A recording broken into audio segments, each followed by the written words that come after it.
Hi friends, welcome to my channel. ನಾನಿವತ್ತು corn ಬಜೆಯನ್ನು ಯಾವ ರೀತಿ ಮಾಡೋದು ಅಂತ ತಿಳಿಸ್ಕೊಡ್ತೀನಿ. ತುಂಬಾ ರುಚಿಯಾಗಿರುತ್ತೆ ಮತ್ತು ತುಂಬ ಟೇಸ್ಟಿಯಾಗಿರುತ್ತೆ. ನಿಮ್ಮ ಮನೆಯಲ್ಲೂ ಒಮ್ಮೆ ಮಾಡಿ ನೋಡಿ. ನಾನು ಇಲ್ಲಿ ಮೊದಲನೇದಾಗಿ ಕಾರ್ನನ್ನು ಚೆನ್ನಾಗಿ ಬಿಡಿಸಿ ಇಟ್ಕೊಂಡಿದ್ದೀನಿ. ನೋಡ್ತಾ ಇರ್ಬೋದು, ಚೆನ್ನಾಗಿ ವಾಶ್ ಕೂಡ ಮಾಡ್ಕೊಂಡಿದ್ದೀನಿ. ಈ ರೀತಿ ಬಿಡಿಸಿ ವಾಶ್ ಮಾಡಿಟ್ಕೋಬೇಕು. ಈಗ ಒಂದು ಮಿಕ್ಸಿ ಜಾರಿಗೆ ನಾನು ಕಾರ್ನ್ ಎಲ್ಲವನ್ನು ಹಾಕ್ಕೋತಾ ಇದ್ದೀನಿ.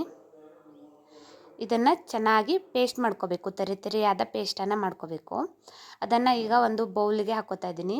1 ಸ್ಪೂನ್ ಆಗುವಷ್ಟು ಓಮನ್ನು ಹಾಕ್ಕೋತಾ ಇದ್ದೀನಿ. ಆನಂತರ 1 ಸ್ಪೂನ್ ಆಗುವಷ್ಟು ಜೀರಿಗೆಯನ್ನು ಹಾಕ್ಕೋತಾ ಇದ್ದೀನಿ. ಆನಂತರ ಒಂದು ಚೂರನ್ನು ಹಿಂಗ ಹಾಕ್ಕೋತಾ ಇದ್ದೀನಿ.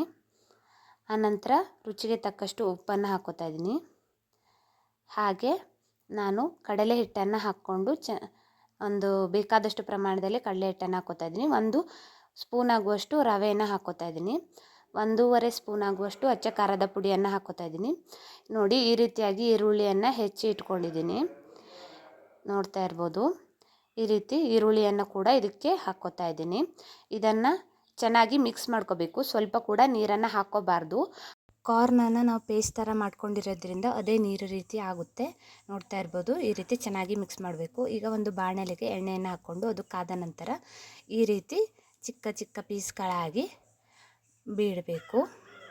ಆನಂತರ ಇದು ಚೆನ್ನಾಗಿ ಬೆಂದ ನಂತರ ರುಚಿಕರವಾದ ಕಾರ್ನ್ ಬಜೆ ಸವಿಯಲು ಸಿದ್ಧ. Thanks for watching. ನಿಮಗೆ ಈ ವಿಡಿಯೋ ಇಷ್ಟ ಆದರೆ ಲೈಕ್ ಮಾಡಿ, ಶೇರ್ ಮಾಡಿ, ಕಮೆಂಟ್ ಮಾಡಿ. ನನ್ನ ಚಾನಲ್ಗೆ ಸಬ್ಸ್ಕ್ರೈಬ್ ಆಗಿ. Thank you.